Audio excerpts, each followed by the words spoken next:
Hello and welcome to my TED Talk on bioethics. I have 3 minutes to get through this thing, so without further ado, let's go. Bioethics is the field of study that ascribes morality to medical practice. It came about as a backlash to the way that medicine was practiced before the 1970s. Many scholars actually disagree about where bioethics originated, but a popular theory is that it originated in America. Many think that it originated in America because of the American lack of secularism. This lack of secularism plays two key roles in the creation of bioethics. The first is that Christian institutions were the main proponents of proto-bioethics. In fact, the person to coin the term bioethics was none other than German Protestant pastor and theologian Fritz Jar, in a paper where he uses the fifth commandment, thou shalt not kill, to advocate for kindness to living beings in experimentation and procedures.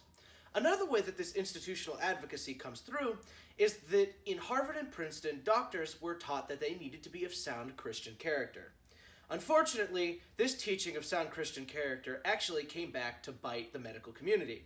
This was because it caused what was known as medical paternalism. Medical paternalism is the second way that secularism caused bioethics. This practice of medical paternalism essentially had doctors believing that they had sound religious, moral, and intellectual superiority over all of their patients, meaning that they could make decisions about whatever they wanted to for the patients without actually talking to the patients except for what was ailing them. This means that doctors made decisions about what the patient needs without asking the patient what they needed. Clearly, doesn't make all that much sense, and it didn't make all that much sense to the medical and academic communities at large coming into 60s and 70s. This caused the modern set of pillars that we know as bioethics today.